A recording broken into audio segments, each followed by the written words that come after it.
турган нерсе дааваттын, динге чакыруунун, эмгектин өзү чыгып кетет дейт.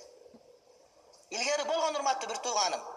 Биякта паланча сахабанын кабыры, тиякта паланча табийиндин кабыры, анан биякта мындай экен, тигинде илгери болгон.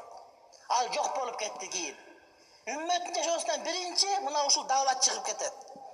Сумма тазхия, кийин курбанчылык чыгып кетет. Адамдар үнчү курбанчылык кылбай калат. Сумма хаятул басата, кийин жөнөкөй жашоо чыгып кетет дейт. Биринчи диндин мээнети чыгат, экинчи курбанчылык чыгат, үчүнчү жөнөкөй жашоо чыгат дейт. Көрдүңөрбү? Адамдар ушунчалык деңгээлде бизди ушундай кылган урматтуу бир тууганым бирден чыгарып отуруп, биздин атыбыз мусулман болуп, андан кийин өзүбүз мусулман болбой калгандай кебетеге келип калдык дейт.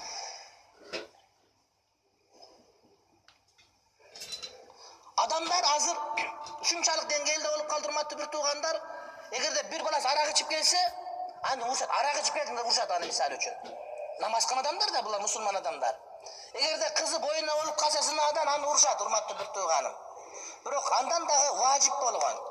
Уммул фараиз, парздардын энеси болгон даават кылбай калган болсо, динге чакырбай калган болсо, аны эч ким урушпай калды да, кайра чыга турганда урушуп кала турган заман келип калды. Сен эмнеге чыгасың, сен эмнеге айтасың, сен эмнеге дейсиң делинип калды урматтуу бир. Анткени ушунчалык деңгээлде бизден чыгарып берип, ал биздики экенин билбей калдык да. Эсепте биздин 3 торпогубуз бар эле. Ак торпок, кара торпок, кызыл торпок. Biz bala кезде ак торпок жоголгон экен, кийин чоң болгондон кийин алып келип сенин торпогуң десе, жок менин торпогум эмес айта беребиз урматтуу бир тууганым. Эсептесем айылдан келгенде таяке жээндериң бар эле, бала чакалуу болдуң, чоң балаң бар тааныды, кичине балаң тааныды.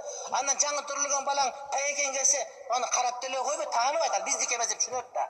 Ошол сыяктуу биздин үммөткө адамдар урматтуу бир тууган, кээ бир аалымдарга деле даават этип турган болсо, чоң болуп калат. Анткени биздин жашообуздан душмандарыбыз биринчи ошону чыгарып койду. Ушунчалык деңгээлде ошону бизге сунуш кылып атышса, айтып атса, деп атышса, жок бул биздики эмес деп түртө турган даражага жетип калдык.